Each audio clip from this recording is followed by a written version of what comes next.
We're going to talk about a subject for the next 3 or 4 lectures that involves 100% of the population.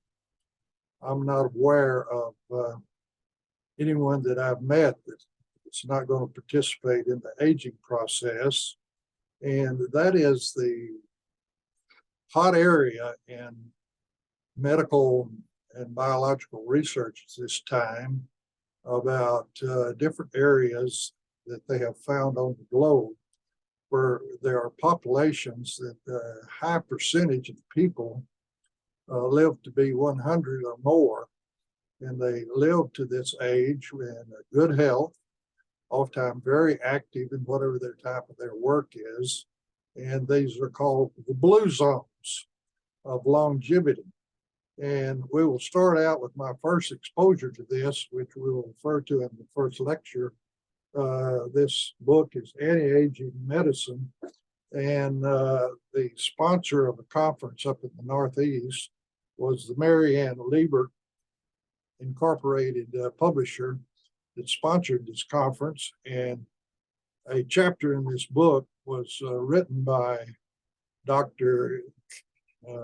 From Japan that shares with you what I will cover in this lecture about. At that time, they found out that the citizens of Okinawa lived about 10 years longer than those in Japan, and they went in to investigate why. And then we will follow up that because of this, a foundation was established in Okinawa just to study longevity in there, and they found out some things that Dr. Katani from Tokyo did not include in his lecture. But to emphasize, this is a hot topic. In Epic Times, a conservative newspaper, this is about Okinawa boasts astonishing number of centenarians, which we will go into. And then in National Geographic, they have an issue here on the blue zones, the science of living longer. And this was shortly followed, but not long, about living longer and greater health. So that's what we're going to get started on, because it's such a hot topic for research, and it involves everyone. Because human beings have a finite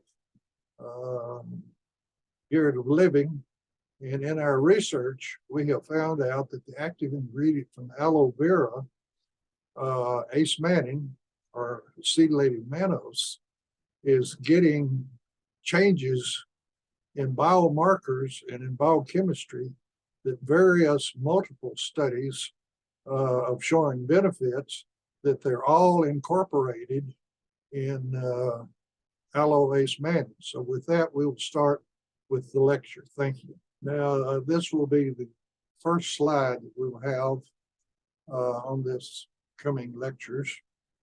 And it's the World Health Organization, often just called WHO, has found places on Earth where the population of people living to 90 to over 100 years is common.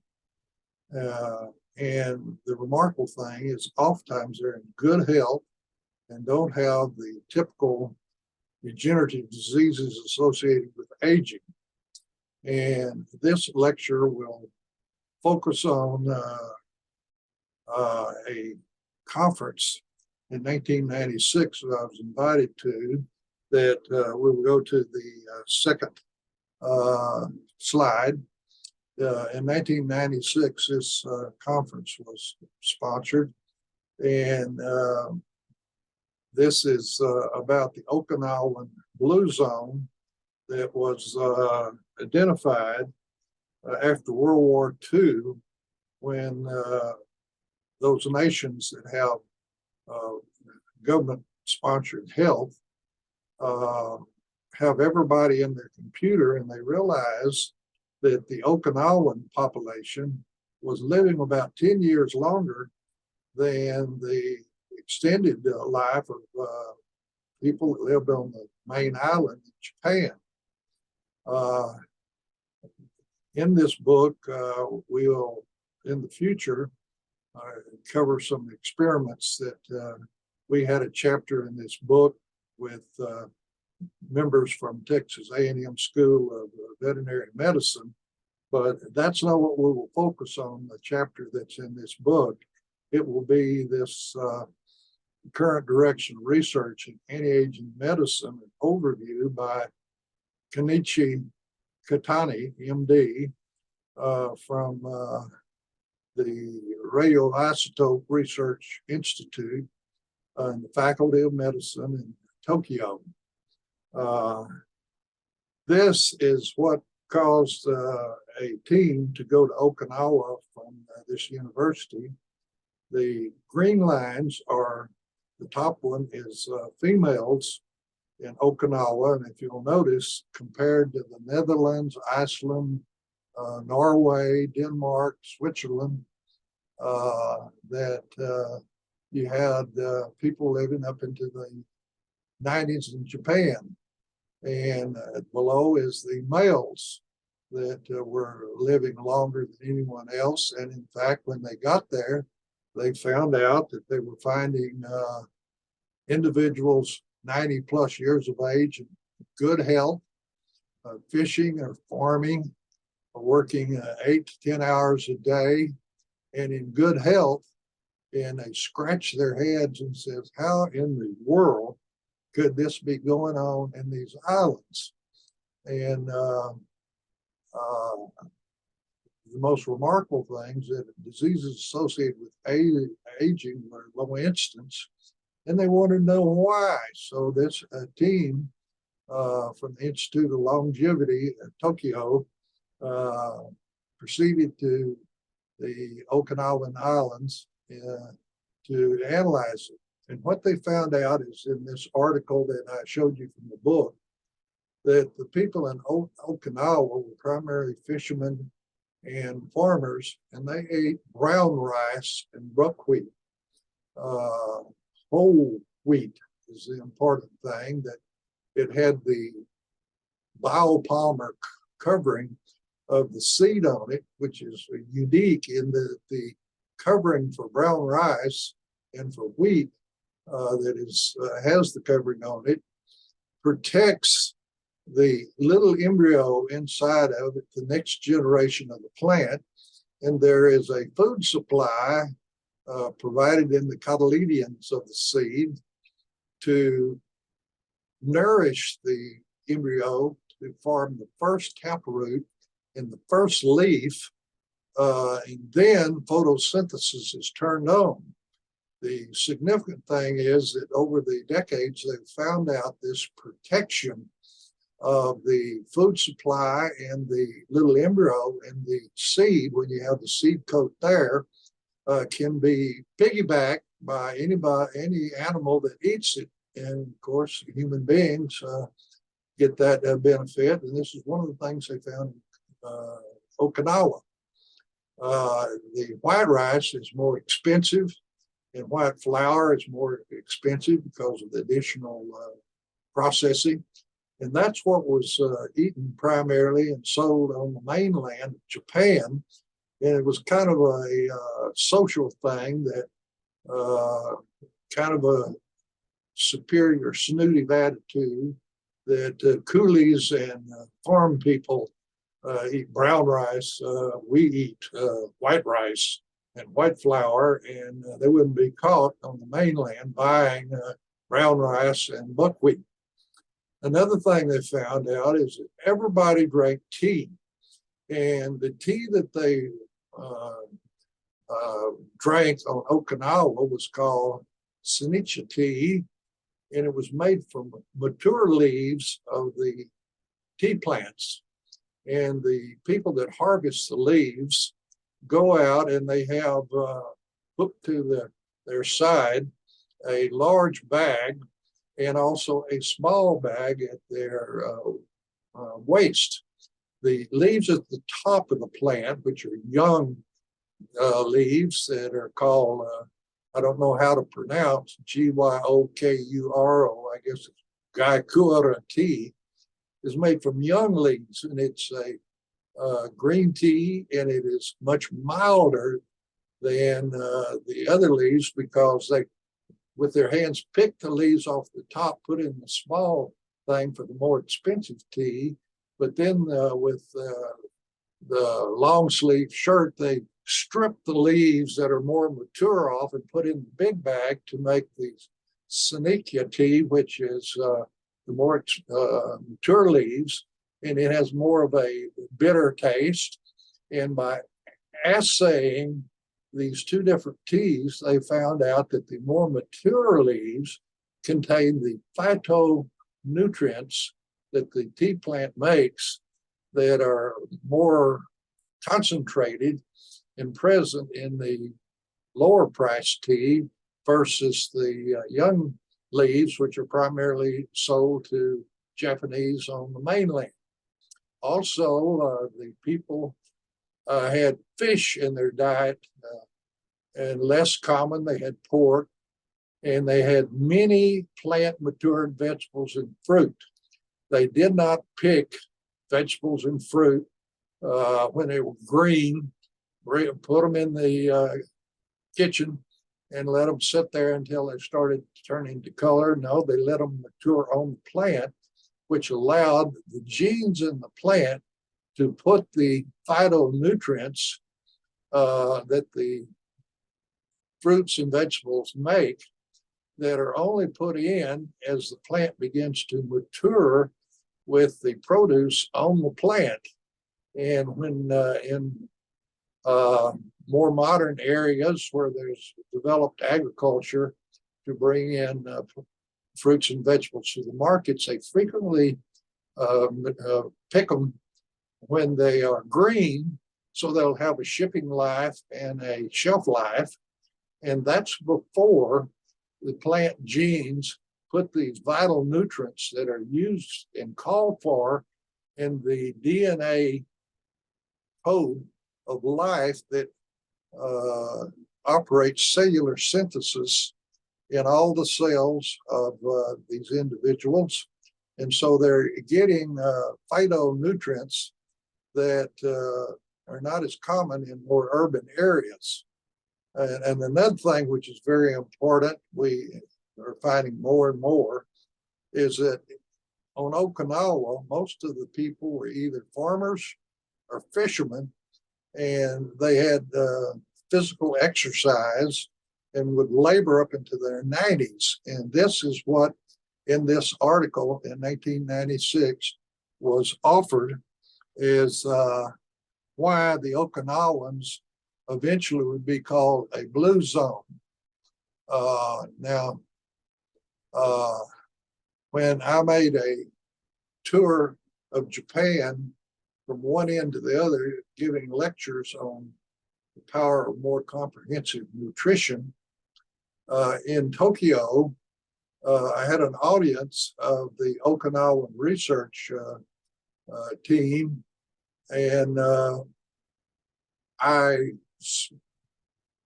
put together my talk that here in your country, you have been able in the past to show how important diet is as a health modality that led to longevity, and that we're just a continuation or expansion of this. And I frequently say that the Dietary Supplement Health and Education Act that was passed in the United States has revealed that there are conditions that are corrected by plant matured phytochemicals that did not exist when we had family gardens and orchards in the United States. It was an agrarian population, and nobody picked their fruits and vegetables green. They allowed them to ripen on the vine. And so that was an effort to try to communicate with them that we are just carrying on further with Dr. Katani's research in that team. Well, then I was found out that Dr. Katani had deceased, and his predecessor after the lecture called me over and in a low voice and privately said that our latest findings are that we lost the war and we won in Japan: fried chicken, pizzas, hot dogs, and hamburgers, and that the young Okinawans no longer are living longer than mainland Japanese because their dietary habits have greatly been altered by what happened with the commercialization of the various fast foods that came into Japan after World War II.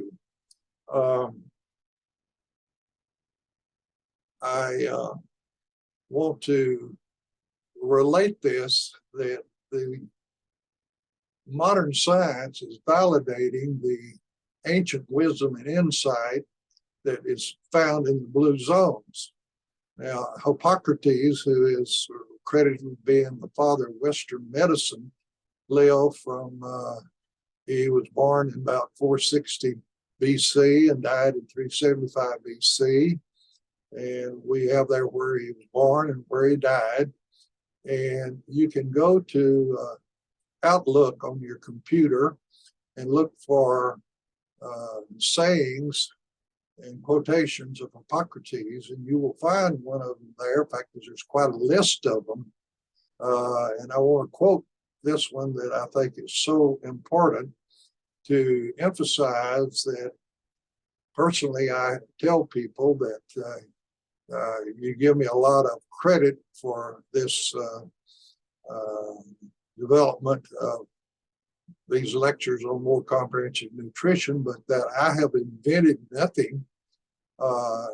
I've not come up with anything new, that this is ancient wisdom and insight that in fact is technology as old as life itself. And this period of time of Hippocrates, which is before our calendar even started, he wrote, if we could provide the patient with optimal nutrition and exercise, not too much, not too little, we have provided the safest path to good health. And then beneath this, he wrote something that I've heard many times, and possibly you have too: let your food be your medicine and your medicine your food.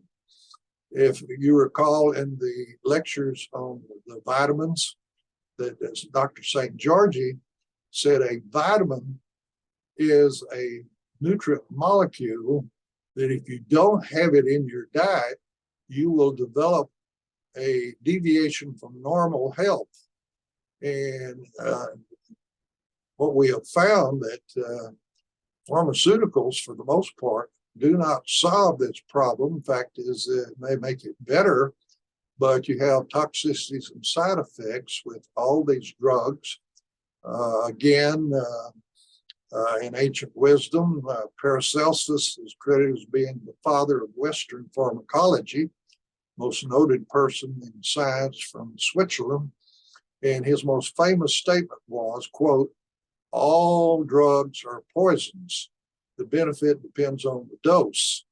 And so what we have found is that in nutrition, you have molecules that the code in DNA that's in the chromosomes of all animals, including humans, that in the nature in the food or the plants that can serve as food are the molecules that are required in cellular synthesis to make bioactive compounds that run the biochemistry of life. And with the biochemistry of life, with its function, you get into the physiology of life. And these micronutrients are phytonutrients that are made and present only in vine ripened fruits and vegetables that ripen on the plant, contain these molecules that the genes call for to make these compounds to have optimal health. So this is the end of this presentation on 1996 and the state of the earliest indications that there are blue zones, and it was noted first in Okinawa, and we citizens, and we covered what this research group found.